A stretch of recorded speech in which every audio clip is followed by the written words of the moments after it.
Hi guys, Jeff Westfall here with Shadowcombo 1, Part 3. So when last we met, we were finishing with a straight right hand.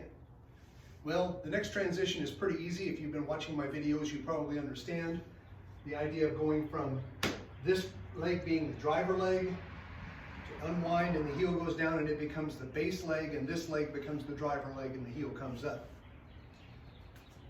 One thing that it took me a long time to learn when I was making the transition from karate and kung fu into boxing was I had always been taught to sit back here when you threw like a lead ridge hand, which is a really strange forehand attack that they do in point fighting. That's irrelevant. The key is it's a close analog to a hook, except a hook is much more dangerous and effective. But I'm never going to reach 90% of opponents with a hook if I shift way back. Look at it logically. As I stand here and my hand is right there, as I shift back, that's about where my target's going to be. That means the guy was close enough to be kissing me, which is possible. I mean, we could be fighting from the inside.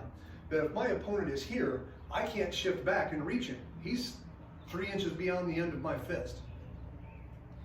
And this is very counterintuitive because I'm going to put this heel down and I'm going to pivot this foot, but the weight's going to stay out here. Now, I did not mention this part in my recent breakdown of the left hook, so this is another element of the left hook that's useful for you to understand. And that is that despite the fact that I'm pivoting this foot and the heel is turning, I don't do a whole lot of weight shifting onto this leg. What I do is create stability. That's key, that heel going down. This always reminded me of having a kickstand down on a motorcycle, right? My weight is held over here by the wheel, if you will. That's the kickstand. So even though I haven't shifted the weight, this leg is still very important to my technique. So right cross, left hook. Right from the left hook, I want to throw a straight knee.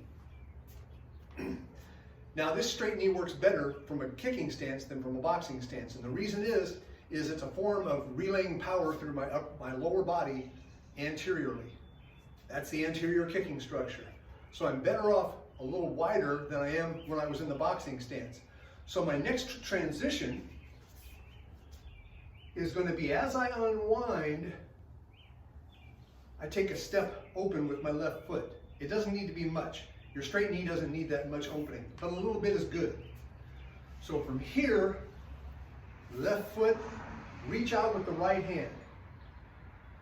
What the right hand is doing, I can't tell you 100% of the time what this hand is doing. It could be engaging in backhand fashion against their neck. That happens a lot. It could be engaging in backhand fashion on his punching armpit. That's possible. It could be backhand engaging against his neck. It could be forehand engaging against his neck, slightly on this side of his head. And very common, it'll be in front, stiff arming his face, or maybe up on top, getting ready to grab the crown. All those are possibilities. When I've got from here and I reach like that, all those are possibilities. This arm is protecting me from a different direction. That loads me up for my straight knee. When I straight knee, I don't want the motion to be a lifting action of my knee. That is an upward knee. That is not what we're doing. There's nothing wrong with an upward knee, but that's not what we're doing. We're doing a motion that goes out like a battering ram. That's what your straight knee is. So your femur should be tracking on a horizontal line into the target.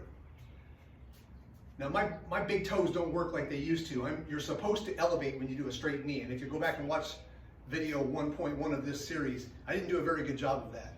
My big toes really hurt. I've got a lot of arthritis in my toes. I should lift higher if it wasn't painful. Anyway, so as I go into this straight knee and I'm right here, notice that as I lift my knee, I haven't thrown my hips yet. I don't want to already be throwing my hips and be lifting my knee. That means that my knee is going to hit on the way up. I want my knee to hit on the way out. To learn this, what I used to do and what I teach beginners is to exaggerate, or as some of my students say, over-exaggerate, which is much better than under-exaggerating. As you lift your knee, maybe even slightly tuck your butt back to get a feel as if you're cocking something. Now, of course, in reality, it will be blended through and you hardly will see that part of it. But I can always see when they don't do any of this, it looks like this. That's a terrible straight knee. That's a leaning back, lifting your knee. That's nothing.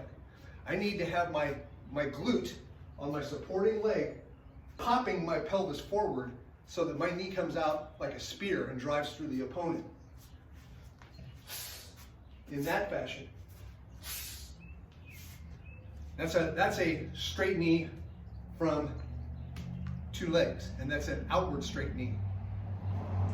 So, right cross, left hook, open the stance, extend your upper body structure, straight knee, back to your stance. From there, I'll tell you what, let's call it there, and I'll finish up the sequence in the next video. So that takes us through the first 2/3 or so of your combination. We have a few more techniques to go.